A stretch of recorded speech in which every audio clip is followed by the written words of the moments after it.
My name's John Price and I'm from Channel Merchandise, and I'm going to talk to you all today about branded merchandise, how if used effectively and managed effectively it could be a fantastic sales tool and marketing tool, and ultimately how to get your brand in the hands of your clients and the people that you want your message to get across to. So I'm going to run first a little bit about myself, a bit about Channel Merchandise, and then summarise what you can expect to get from today's presentation. Channel Merchandise are part of a large group of companies. Fluid Branding are the parent company of the group. Fluid Branding, founded back in 2005, based down in Cornwall, focused primarily on promotional products, standard sort of promotional distribution of promotional products. Fluid Branding deal anything from global organisations down to independents, working on large campaigns down to individual products. Another side of our business, Tomato Sauce, and despite the silly name, actually do still work within the promotional products industry. However, they're more agency-focused. They're quite creative-led, so it's not just promotional merchandise they offer. It is more of a service as opposed to just products. Now, Channel Merchandise fits in between both of them. We do offer promotional merchandise, and we do still offer the service of designing and creating merchandise, but we offer a technology solution to distribute merchandise effectively. Now, what I mean by that is with normal distribution of merchandise, generally it's events like this where you get a pen or a mug or a lanyard, what you may particularly like. But the people who are giving away the merchandise don't necessarily know that it's going to the right people. You may look lovely and you may appreciate the pen, but it doesn't mean you're really going to put it to good use. Now, Channel Merchandise, we offer a web portal, a marketing store that can effectively distribute the merchandise to hopefully get it into the hands of the right people. Myself, I've been started off with Fluid Branding from pretty much the start. 2006, I started working for Fluid and progressed on to move into Channel Merchandise and focus more on the technology side of things. Bit about the session today, and I must say I've got a terrible cold, so I apologise if I cough and sneeze and splutter. I'm sorry. But you can, apart from the coughing, you can expect initially to find out a bit more about branded merchandise. I don't really patronise, I'm sure you all know what branded merchandise is, but from my perspective and Channel Merchandise perspective, really what we class as merchandise. Then moving on to the shift of marketing, from the difference or the shift from outbound to inbound marketing, and how merchandise fits within both aspects, perhaps more so to inbound marketing, but can fit in all aspects of marketing.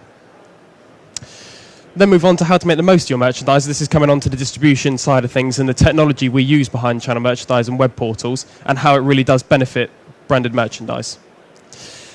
I'll then run through a few case studies of clients we work with at the moment and how it's positively affected them and their sales, and then a bit of a summary in terms of the benefits you're going to hopefully get from using a scheme similar to the one that we run.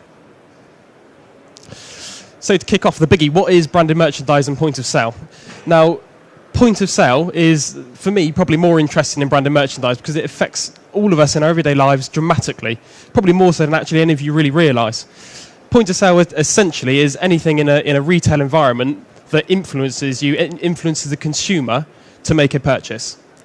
So, and a good example, bit of a devil for it. When I go shopping sort of most evenings to buy dinner or buy lunch or whatever it may be, I go into a supermarket or a shop with an itinerary of items I know I want to buy. I know I want milk and bread and whatever else, but I'm not sure on the brand. And generally my purchases are based upon whatever the promotions are, whatever the good value items are at that point of time when I go into the store.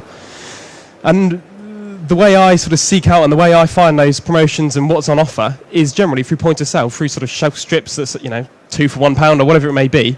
I'm drawn, and you all will be drawn towards that to potentially make an impulse decision on what you purchase. And that's the result of point of sale, which is hugely important. And I don't or haven't really appreciated how much influence point of sale has over my life. And an interesting statistic is nearly 75% of all final purchases decisions are made at the point of sale, so in the store. 75%. That is a huge amount of no one really goes out with the intention of buying a Warburton's loaf of bread. It happens because you see that loaf of bread, you like the advertising, you like the point of sale, you like what it looks like in the store, and ultimately you will probably make the decision to buy that bread or whatever it may be. But it is extremely important. Merchandise is again, obviously completely different to point of sale. Merchandise essentially is anything you can put a brand on. So it's the pen you're probably holding in your hand with your company logo on, or the lanyard you have around your neck with the event logo on, or really anything that you can apply a brand to. That doesn't necessarily mean that it has to be a pen or a mug, or when people stereotypically think of promotional merchandise, you would think of a boring pen or whatever it may be, and it doesn't have to be. Promotional merchandise is an extremely effective tool if used properly. Another good example of this is an umbrella. If you think to yourselves on a rainy day or a particularly sunny day, even I guess, use an umbrella. If you walk through London with an umbrella up above your head with Barclays on it, think how many people you walk past in, say, a minute in the centre of London. I don't know the facts, but I would probably say thousands. And if you said to Barclays, I'll give you, cost for umbrellas probably about £5. Said to Barclays, give me a fiver, and I'll give you the opportunity to put your brand in front of 1,000 people within a minute. I'll guarantee you they'll say yes. So if you think of the opportunity that certain branded items give you and the longevity they offer, such as an umbrella or a pen or whatever, it is potentially hugely beneficial. Interesting haircut. I don't know if he knew that was there, or if the person cutting his hair just started to shave a funny shape in the back of his head. But the point is that people like to be associated with a brand, and that stems from people who may love Apple, or football players or anywhere Adidas football boots as an example. Branded merchandise, it's also produced because people love that brand. I've actually do like Adidas myself, and back in younger days played a lot of football, and I only really used Adidas football boots. And I've got a few Adidas bits and pieces back at the office, branded merchandise, and I know they don't cost a lot of money to make, and I know they're probably not great quality, but because they have Adidas on them, I love them, and they're brilliant, and I use them all the time. And the point behind it is that people like to be associated with a particular brand. Similar to Facebook, actually, they have. I'm sure you guys are probably on Facebook. They have a like button. Doesn't really do anything. There's brands on Facebook. Apple's on. Well, I don't know about Apple, but Adidas is on Facebook with probably 800,000 likes or 1 million likes. Just because you like a brand on Facebook doesn't do anything for you. You don't get any discounts from Adidas. You don't get any offers from Adidas. You don't get anything more than the average consumer. You're just telling people on Facebook that you like that brand. Absolutely pointless, but a great form of marketing. Promotional merchandise, when you sort of think of the umbrellas, the pens, the lanyards, etc., that is your standard merchandise, but it doesn't have to be the only form of merchandise. And a good way to use merchandise effectively is by creating a bit more of a campaign, a bit more of a unique product instead of just a pen with your logo on it. Good example is some flash drives from Glenfiddich. We produced these 3 or 4 years ago now, actually. Glenfiddich approached us asking for some flash drives, just some standard flash drives they could give out, actually, as in a retail environment, as a gift with purchase, basically, with their whiskey. And basically, to get a bit creative and try and really let the brand come through the merchandise, we took the cases, we took the Glenfiddich distillery cases, the casks that they use to distill the whiskey, or the old ones, I should say, the ones that have been used. We chopped them up and made them into flash drives. And the point behind that is that not only then when people receive that gift do they get really get the heritage of the brand. Glenfiddich is a real classical brand that people love.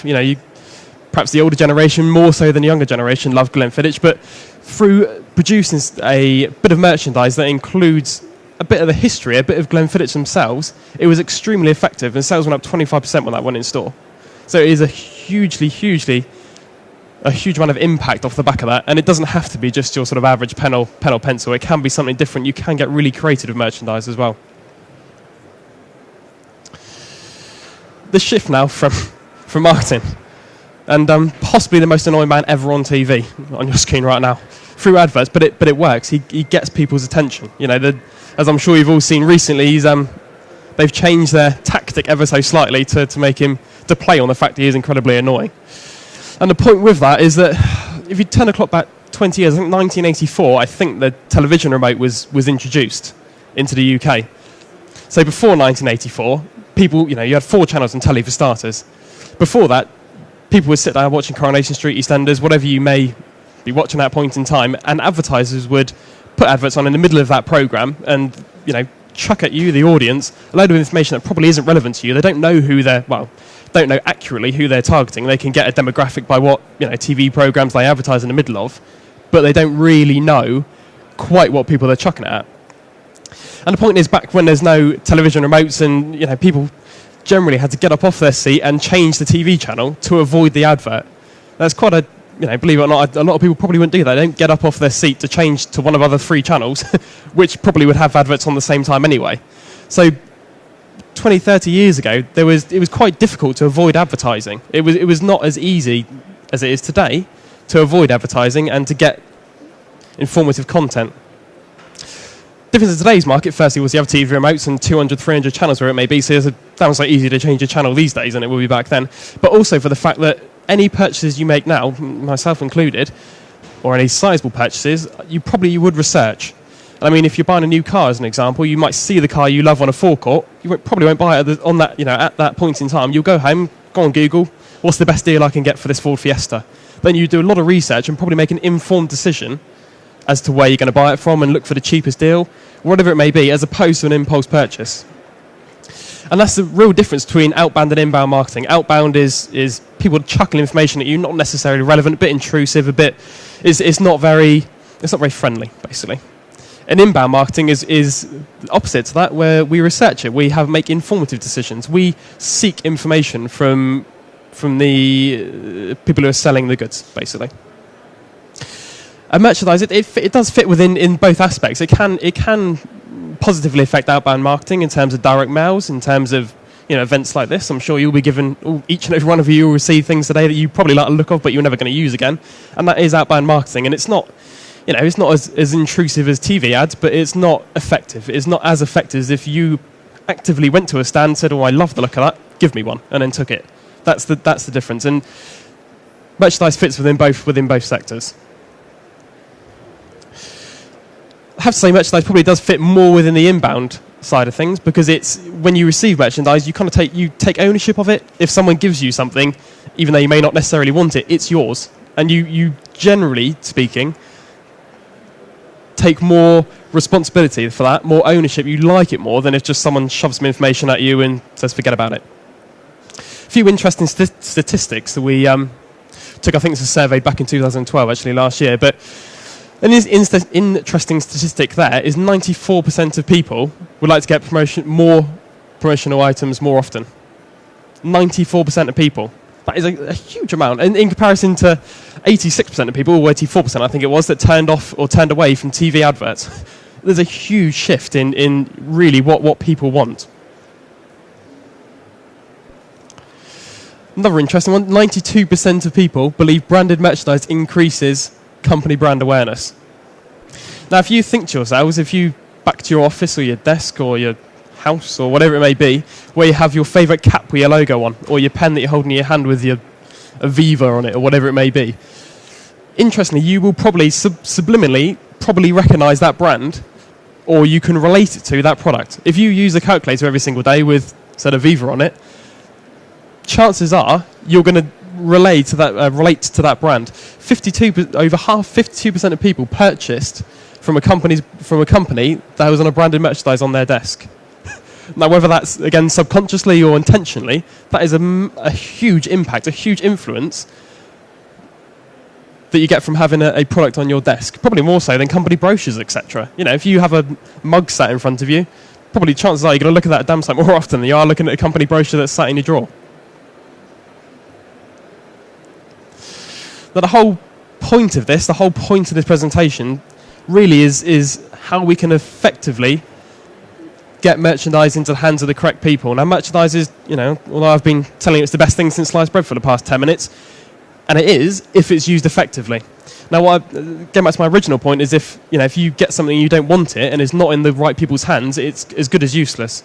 Whereas if you get it in the right hands of the right people, then it can be extremely effective. And the real question is, how do you do that? How do you give it to someone that you know is going to put it to good use?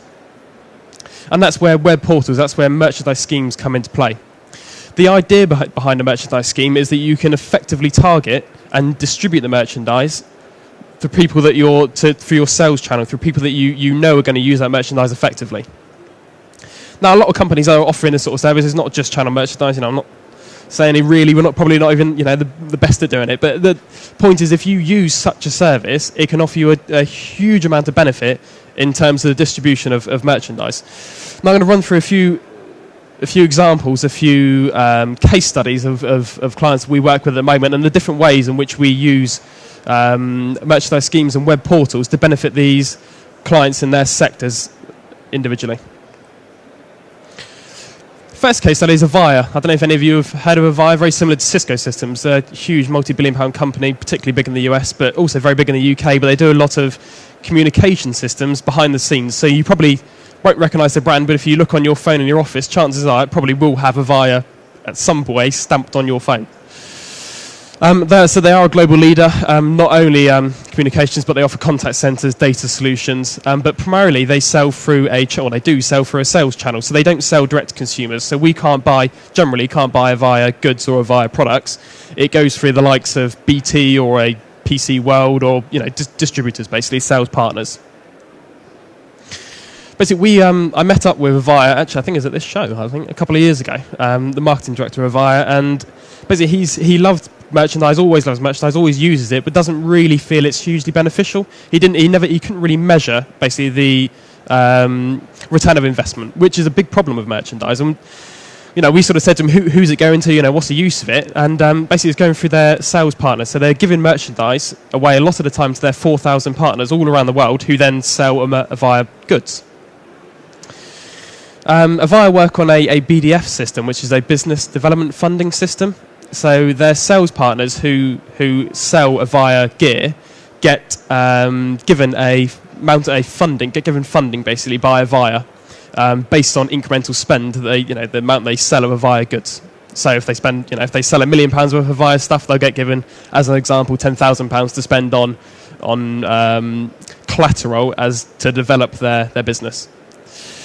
Now, the problem with BDS, business development funding, is that the sales partner can only use it on a certain amount of things. It's not cash. They don't give them £10,000 to go and spend on, sweets or cars or whatever. They give them £10,000 to spend on marketing materials that Avaya approve.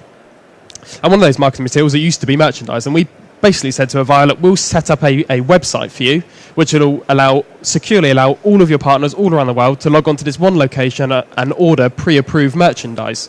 So Avaya branded goods that the partner will then buy and will co-brand with their logo and use to sell Avaya goods.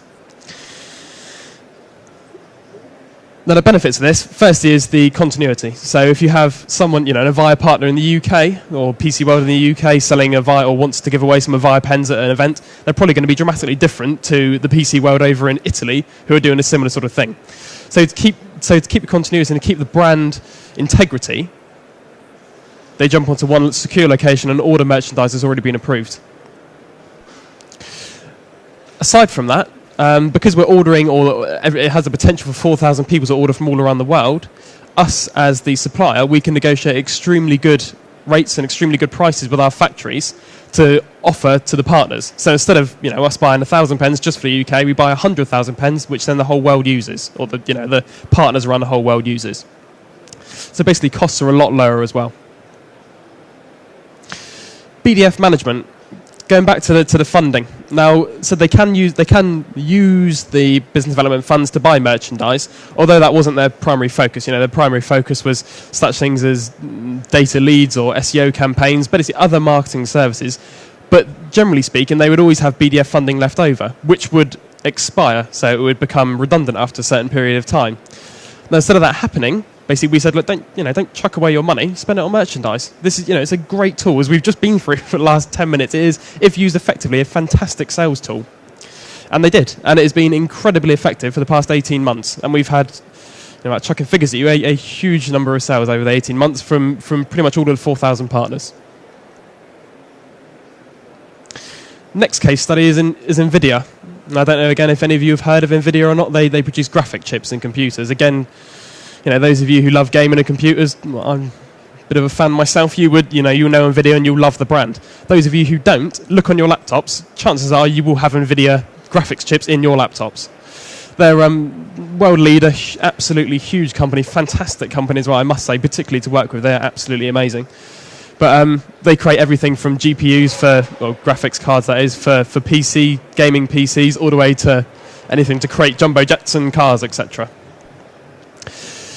Now, NVIDIA, very, very sort of similar setup actually to Avaya in terms of through a sales channel, in terms of merchandise getting distributed effectively, aside from they don't work with BDF funding. The main difference with NVIDIA is the multilingual edition the functionality we put onto the site. The key point there is that when you have people buying from all around the world, from Asia, from Europe, from America, from the UK, there's going to be a lot of different languages involved there. And to overcome that, the websites are multilingual. So depending on where you log on, it will be in your native language. Also, again, in keeping with the brand, if you note the styling of the site. Now, every site is designed, created, and hosted by Channel Merchandise. We build it, we manage it in-house. We basically say to NVIDIA, look, forget about everything. We'll do it all for you. And that's what they've done. And that site, if you jump on NVIDIA site on your phones later on or on your iPad now, you'll see it is a spitting image of that, which is, again, for the partners logging on to buy merchandise, it appears they are buying from NVIDIA. So it's an additional tool, an additional service from their point of view that NVIDIA are offering. Another side, and this really goes back to how I said merchandise fits within other aspects of marketing. On the NVIDIA site, we've introduced marketing services, limited, I must say, but marketing services nevertheless. We offer printed assets, basically, such as landing pages, web banners, and print ads. So the partners can not only order merchandise, but they can on POS, but they can also choose, select, and order print ads, web banners and landing pages to work alongside that merchandise. So an example, you can say for a sales partner, jump onto this particular page of a website, and from that you can then order this particular merchandise, or you get a free pen or whatever it may be. Final case study is House of Lords. Now this is different again. I thought I'd chuck this in there because it's not in the sales channel and it's nothing to do with sales partners, etc. House of Lords, as I'm sure you're probably all aware, is the House of Commons with Big Ben building in London. And basically, we set up a gift shop for the members of Parliament, who are the MPs, people who run our country, buy merchandise. And believe it or not, they actually buy a lot of the merchandise for themselves. They don't give it away to people. They buy it for their wives and their children, who are obviously extremely lucky people. They get House of Lords branded goods. And the difference here is that, linking back to my original point, is if people want the merchandise, if people buy branded merchandise, whether it's MPs or you or I, they physically want those goods. They want the merchandise, so it's your property. It's the same as you buying a hat you particularly like a House of Lords hat you'd buy. You take ownership of it. So the important aspect here was the design and the choice and the selection of the merchandise that we sold. As the members of Parliament were buying the merchandise for themselves, for their wives, for their partners, whoever it may be, they needs to be attractive. It needs, they need to want to buy that merchandise. It's not going to be a giveaway. It's not going to be a cheap pen that they can, chuck to one of their sales team thinking it's going to get them a sale. They actually want to keep this for a period of time. So the selection of merchandise is very important. Again, also the aesthetics, the look and feel of the site was extremely important. To have it in keeping with the current Parliament website. Now, all of these case studies, again, it is a great tool, a web portal. It's fantastic for the distribution and to effectively manage merchandise. It's not just the fact that we get it extremely cheap because we buy lots of it. It's everything else that's involved with that. And the real benefit behind all of this, how you can put this into, well, I guess layman terms, is the reporting. Basically, the reporting from every site. Now that will tell you who buys the merchandise, which of the partners have love which particular merchandise, if pens are particularly popular in Italy, or if a particular sales partner in the UK are having 1,000 mugs. You know what people are interested in, you know what people want, you know what's selling particularly well. And as I said, the whole point of these merchandise schemes is no matter how good the merchandise is, it could be the best product in the entire world. If it's not in the right person's hands, if you don't distribute it and manage the merchandise effectively, it is completely pointless. And that's what these schemes do. That's the whole point of this seminar, this presentation, is to try and get across to you merchandise is a fantastic tool, a fantastic marketing product, but only if you use it and distribute it effectively. Without those key points, you might as well not use it at all.